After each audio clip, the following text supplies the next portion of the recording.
wildfires burned around him, Bosco Bay Jr. just escaped with his life.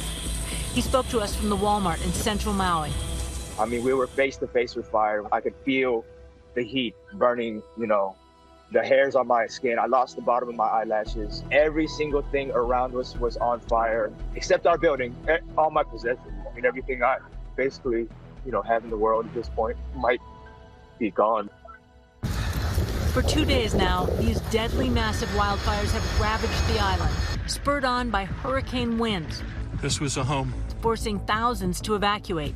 I've been here 48 years and I've never seen anything like this in my entire life. It's the deadliest wildfire to strike Hawaii, killing at least 53 people. Authorities estimate around 1,000 people are missing and fear the death toll will continue to rise. This place has felt like home from the second I got here, and I feel like my childhood home in town has been burnt down to the ground. Bosco Bay Jr., an Air Force vet who moved to Lahaina 2 months ago, was desperately fighting the inferno for an hour and a half. He says he was one of the last people to escape from the area. It was nobody on the road, nothing but darkness. Every building left and right seemed like it was on fire. Navigated around down power cords, all kinds of things, and slowly we're able to make it basically to safety after a couple miles.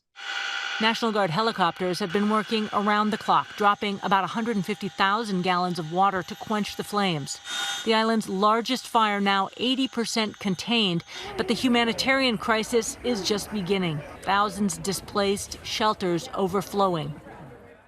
The wildfire's destruction centered here in Lahaina, where my colleague Gio Benitez got a first-hand look at the aftermath.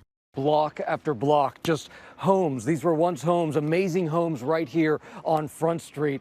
Over here, we have the famous Front Street apartments, and these are just totally burned down. Anchor David Ono of our Los Angeles station, KABC, on the ground here, too. Right here behind me is a classic Lahaina neighborhood, and as you can see, the devastation is vast. Many homes on this one city block have gone up in flames. The beloved National Historic Landmark decimated. Rubble covered in soot and ash is all that's left. This once bustling district now a ghost town. To give perspective, it is going to take many years to rebuild Lahaina. Aerial photos showing the lush landscape of what Lahaina looked like before and the catastrophic aftermath, smoke choking the town, now razed to the ground. When I see the aerial views of everything gone, I literally see all my friends and communities and neighbors' homes like completely gone. 18-year resident Kelly Chapman's business and home also one of those heaps of charred earth seen from above. I have moments of deep gratitude and moments of just absolute despair. We're working as quickly as possible to fight these fires and evacuate residents and tourists. President Biden today declaring Maui a major disaster area and mobilizing the military to fight any fires still raging. Anyone who's lost a loved one whose home has been damaged or destroyed is going to get help immediately. People who live near the road out of Lahaina, like Kayla Shaw and her family, helping their neighbors. A lot of them left Lahaina with nothing. They had absolutely nothing. They just had to run from the flames. All we can do is hold them and offer them everything that we possibly have as they transition through and figure out what's next. Shaw providing for more than 10 families now staying at her home. The Hawaiian thinking is you come from the heart and you come from the na'au, which is your instinct and your gut. And when we feel moved to help people, we don't ignore those feelings. Here they have access to the basics they lost: food, water, clothing. And in local fashion, with the aloha spirit, they're treated like family. Everyone's still in shock. Nobody revisited their homes yet. So everyone's kind of just still processing how they survived that experience. Shaw runs the Maui Museum, and she says what Lahaina has lost is irreplaceable. Lahaina was a huge place for our identity. And we think about our children and being able to take them back to places where their ancestry comes from. The things that we've lost in Lahaina is so emotional because it's personal. Among the evacuees who jumped into the ocean to escape the blaze, a 7-year resident of the island, Sean Doherty, and his girlfriend. At one point, it seemed like I might drown a little bit. I inhaled a lot of water. He attempted to get out of the water, but the hot pavement burned his feet, leaving him with second-degree burns. Sean was rescued and taken to a shelter, separated from his girlfriend amidst the chaos. He doesn't know if she survived and has no way of contacting her family. Her family lives only a mile away from us, and that whole neighborhood is probably gone, and they have 2 small children, so I'm really concerned about them.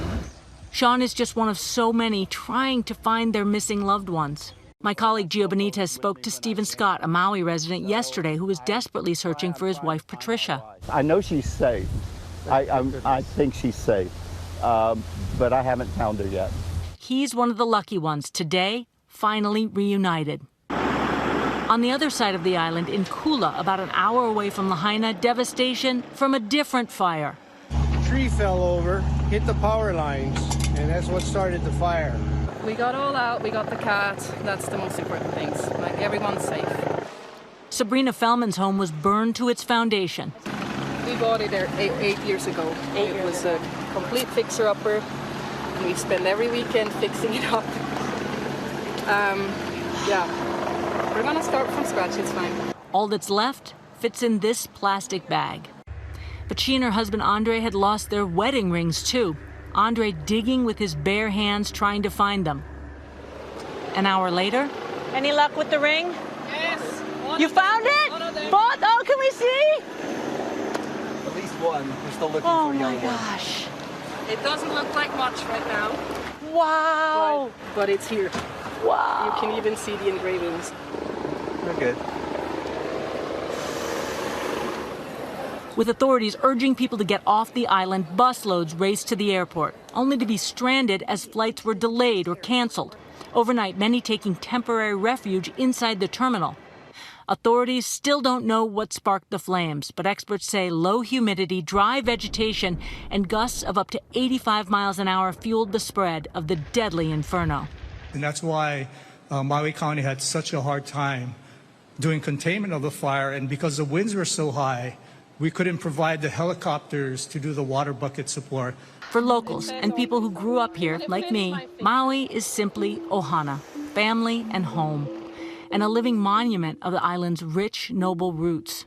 Lahaina was once the capital of the old Hawaiian kingdom in the early 19th century. Lahaina was the first seat of government for our ali'i. And the term ali'i is in reference to chiefs and chiefesses. So the governing class and the ruling class of our people, our Hawaiian people. Centuries of history and artifacts reduced to ashes, like Lahaina's most notable landmark, its 150-year-old banyan tree. It was the largest in the nation. We're talking historical documents, books, rare books. We're talking about also the places that we consider historical in that town, churches, schools, cemeteries. It's hard for me to wrap my head around, the tremendous loss. We're talking, people, their homes, their traditions that they have passed down from generation to generation. Hallowed relics they can't get back. Everyone needs to understand our plight. And we ask you, if you have resource, if you have a connection or a desire to kokua, support us and help us, this is the time. In the face of tragedy and devastation that now haunts the island, the Maui community resilient. Volunteers, many of whom had lost their own homes, taking care of one another as they wait to return to their neighborhoods. It's still paradise, and we'll rebuild, and it'll become bigger and better like anything that rises from the ashes. And that's what I truly believe.